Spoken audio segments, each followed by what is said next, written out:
Bismillahirrahmanirrahim. Hello dear, hello student, welcome to my channel Easy Teach Official. आज का जो हमारे पास टॉपिक है वो है levels of biological organisation. Levels of biological organisation हम किस लिए इस्तेमाल करते हैं या क्यों करते हैं, आज हम इस टॉपिक में पढ़ेंगे।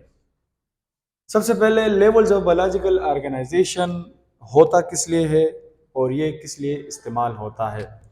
हमारे पास लेवल्स ऑफ बायोलॉजिकल ऑर्गेनाइजेशन जो है वो हम इस्तेमाल करते हैं कि हमारे पास मुख्तलिफ़ किस्म के जो लिविंग ऑर्गेनिज्म है उसको हम क्या करें, इजीली स्टडी करें। क्या करें? इजीली स्टडी करें, इजीली एग्जामाइन करें, इजीली ऑब्जर्व कर सके। तो इसलिए हम डिफरेंट स्टेजेस पर एक लिविंग ऑर्गेनिज्म को हमने डिवाइड किया है और उसी डिवीजन पर, उसी स्टेज पर, उसी डिफरेंट स्टेजेस पर हम उस ऑर्गेनिज्म को क्या करेंगे, स्टडी करेंगे। कौन कौन से है आज हम पढ़ेंगे। सबसे पहला है सब एटॉमिक पार्टिकल। अगर आप पूरी दुनिया के जो भी लिविंग ऑर्गेनिज्म उठा लें वो हमारे पास बना होता है एटम से, और एटम हमारे पास बना होता है फिर सब एटॉमिक पार्टिकल से। सब एटॉमिक पार्टिकल मैंने लिखा है कि एवरी ऑर्गेनिज्म मीन के चाहे वो हमारे पास लिविंग ऑर्गेनिज्म हो चाहे वो हमारे पास नॉन लिविंग ऑर्गेनिज्म हो, वो सारे के सारे हमारे पास किससे बना है, एटम से बना है। किससे बना है? एटम से बना है। और फिर यही एटम जो है, एटम मेड अप ऑफ सब एटॉमिक पार्टिकल, और ये एटम फिर किससे बनता है? सब एटॉमिक पार्टिकल। सब एटॉमिक पार्टिकल हमारे पास क्या क्या है? सब atomic particle mean electron, proton और हमारे पास न्यूट्रॉन। ये सारे और भी बहुत सारे हैं हमारे पास सब एटॉमिक पार्टिकल है। ये सब एटॉमिक पार्टिकल कंबाइन होकर हमारे पास क्या बनाता है? एटम बनाता है। और फिर ये हमारे पास बनाता है एलिमेंट्स। एलिमेंट्स हम किसको कहते हैं? एलिमेंट हमारे पास वो प्योर सब्सटेंस है। Element are that pure substance which cannot be split up, which cannot be split up या divided into सब एटम। सही ना, कि जो हमारे पास फर्दर स्प्लिट अप ना हो इनटू सब एटम, उसको हम कहते हैं एलिमेंट। तो वो सब एटॉमिक पार्टिकल कंबाइन होकर हमारे पास एलिमेंट बनाते हैं। लेकिन हम पढ़ते हैं इनसाइड द लिविंग ऑर्गेनिज्म, तो इसको हम क्या कहेंगे? बायो एलिमेंट्स कहेंगे। क्या कहेंगे? Bio elements. बायो एलिमेंट्स हम इसलिए कहते हैं क्योंकि ये हमारे पास प्रेजेंट है या बनाता है किसको? लिविंग ऑर्गेनिज्म को। हमारे पास बायो एलिमेंट दो किस्म के हैं। हमारे पास है 6 ग्रुप वाला और एक हमारे पास है 10 ग्रुप वाला। हमारे पास जो 6 ग्रुप वाला एलिमेंट्स है, बायो एलिमेंट्स है, वो है हमारे पास phosphorus, oxygen, carbon, hydrogen, nitrogen and calcium है हमारे पास। ये सारे के सारे हमारे पास क्या है?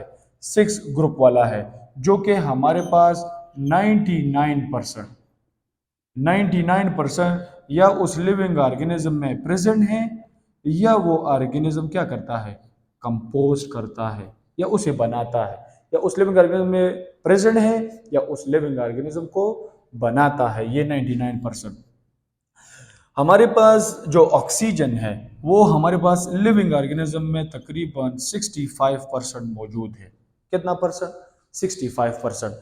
और हमारे पास जो हाइड्रोजन है वो तकरीबन हमारे पास है 10%, और जो कार्बन है वो हमारे पास है 18%। ये परसेंटेज अक्सर एमसीक्यूज में आता है कि हमारे पास ऑक्सीजन जो है वो एक लिविंग ऑर्गेनिज्म में कितना परसेंट प्रेजेंट है या कितना परसेंट वो बनाता है, तो वो है 65%। अदर जो हमारे पास 10 जो एलिमेंट्स है, हमारे पास है potassium, chlorine, sodium, sulphur, magnesium, जो iron, copper, manganese, zinc and iodine. ये जो 10 एलिमेंट्स है ये हमारे पास जस्ट 1% जो है, 1% या उस लिविंग ऑर्गेनिज्म में प्रेजेंट है या वो उस लिविंग ऑर्गेनिज्म बनाता है। 99% ये 6 ग्रुप बनाता है, लेकिन 1% कौन बना रहा है? 1 ग्रुप ये 10 जो एलिमेंट्स है। यानी ये जरूरी भी है, अगर इनमें से कोई भी कम है, डिफिशियंसी है। फॉर एग्जांपल मैं एक बताता हूँ कि फॉर एग्जांपल अगर आयोडीन की डिफिशियंसी है तो आपको गाइटर होगा। क्या होगा?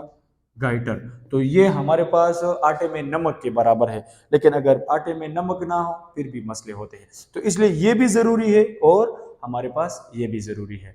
तो ये तो सबसे पहला हमारे पास जो लेवल था या स्टेज था ऑर्गेनाइजेशन में, बायोलॉजिकल ऑर्गेनाइजेशन में, वो कौन था?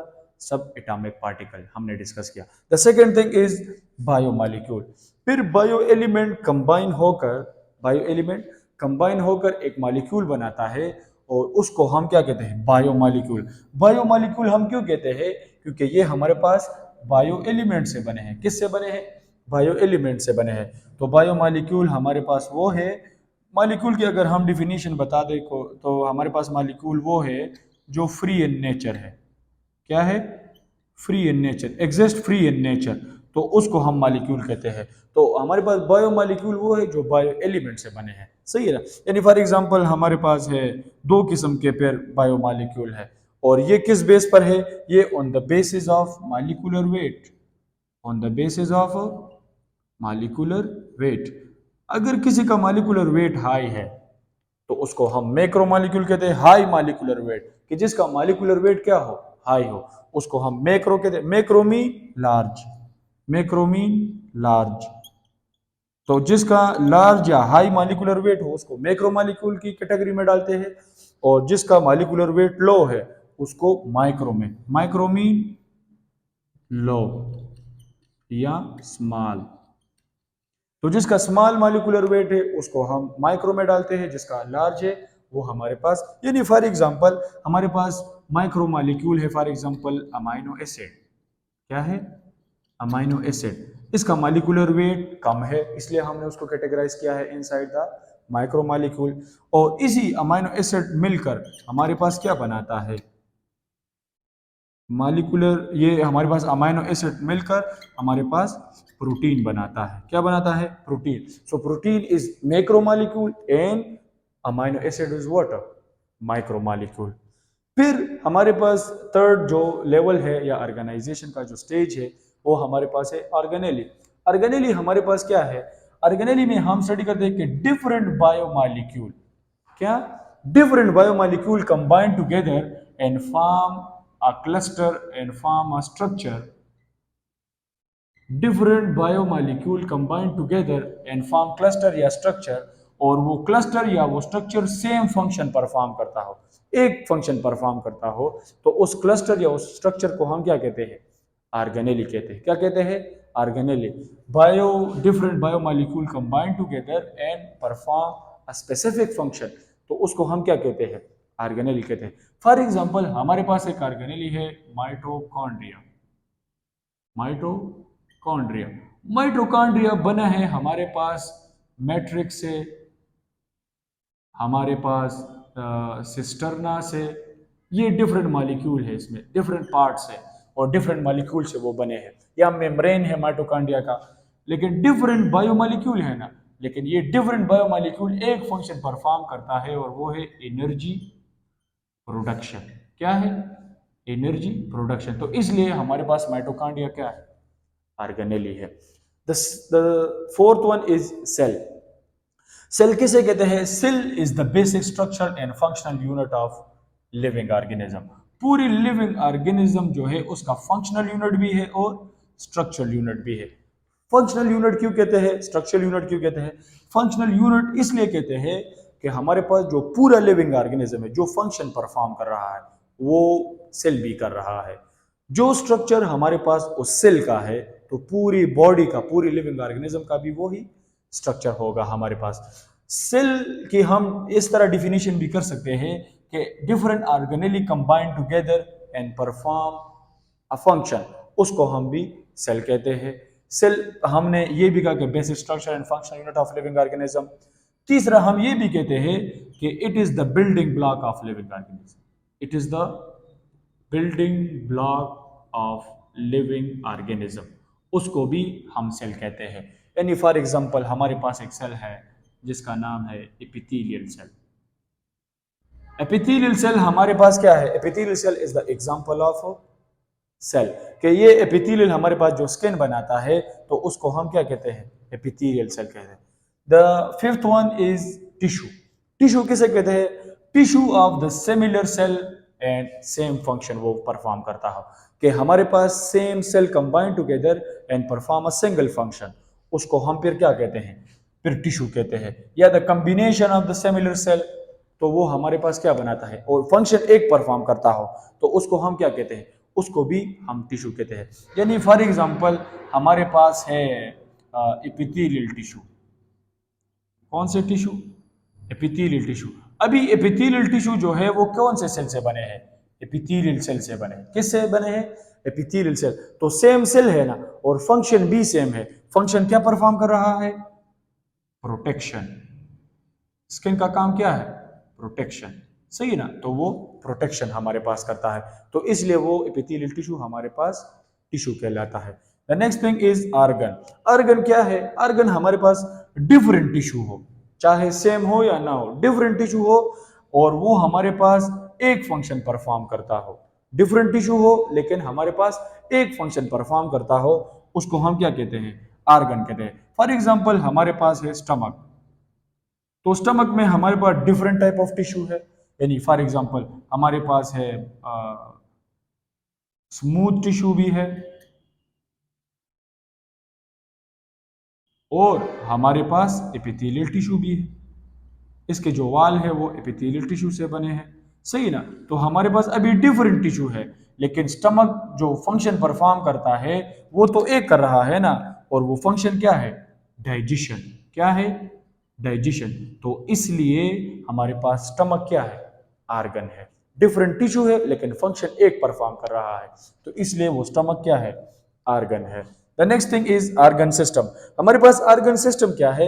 आर्गन सिस्टम में डिफरेंट आर्गन होते हैं लेकिन वो एक फंक्शन परफॉर्म करते हैं। यानी फॉर एग्जांपल मैं आपको बता दूं, डाइजेस्टिव सिस्टम। डाइजेस्टिव सिस्टम में हमारे पास डिफरेंट आर्गन है। यानी फॉर एग्जांपल एसोफेगस है, स्टमक है, इंटेस्टाइन्स है, तो ये सारे मिलकर क्या करते हैं? इंटेस्टाइन। ये हमारे पास डिफरेंट आर्गन्स है। ये different organ combine together and perform a single function, और एक सिस्टम बनाता है जो डाइजेस्टिव सिस्टम है, तो उसको हम क्या कहते हैं? और फंक्शन क्या परफॉर्म कर रहा है? फंक्शन परफॉर्म कर रहा है डाइजेशन। कौन सा? डाइजेशन। डिफरेंट आर्गन है लेकिन फंक्शन एक है, डाइजेशन, तो इसको हम आर्गन सिस्टम कहते हैं। The next thing is organism. Organism में हमारे पास डिफरेंट ऑर्गन सिस्टम्स होते हैं लेकिन एक सिस्टम के अंदर और एक साथ काम करते हैं, उसको कोऑर्डिनेशन के साथ काम करते हैं, उसको हम ऑर्गेनिज्म कहते हैं। यानी फॉर एग्जांपल हमारे पास एक ह्यूमन में मुख्तलिफ सिस्टम्स हैं। यानी एक डाइजेस्टिव सिस्टम है, दूसरा है रिस्पायरेटरी सिस्टम, तीसरा है सर्कुलेटरी सिस्टम, चौथा है नर्वस सिस्टम, पांचवा है हमारे पास यूरिनरी सिस्टम। ये सारे सिस्टम मिलकर एक ह्यूमन बनाता है, एक ऑर्गेनिज्म, एक सिस्टम बनाता है, और इसको हम क्या कहेंगे? ऑर्गेनिज्म। के डिफरेंट, अभी डिफरेंट का मतलब है कि हमारे पास मुख्तलिफ किस्म के सिस्टम मिले हुए हैं लेकिन एक सिस्टम के अंदर काम कर रहे हैं, इसलिए ह्यूमन को हमने क्या दिया है? ये ऑर्गेनिज्म है। The next thing is population. Population में हमारे पास जब सेम लिविंग ऑर्गेनिज्म एक जगह पे रहते हो, सेम लिविंग ऑर्गेनिज्म का मतलब है कि एक स्पीशी हो, एक एक ऑर्गेनिज्म हो। यानी फॉर एग्जांपल मैं बता दूं, फॉर एग्जांपल ह्यूमन, ह्यूमन एक स्पीशी है लेकिन एक स्पेसिफिक जगह पर रहते हैं, फॉर एग्जांपल पिशावर, तो स्पेसिफिक एरिया भी हो गया और सेम स्पीशी है, सेम ऑर्गेनिज्म है, तो इसको हम क्या कहते हैं? पॉपुलेशन। सही है ना? इसको हम क्या कहते हैं? Population. The next thing is community. Community किसे कहते हैं? कि जिसमें डिफरेंट पॉपुलेशन हो लेकिन एक जगह पे रहते हो, डिफरेंट पॉपुलेशन हो।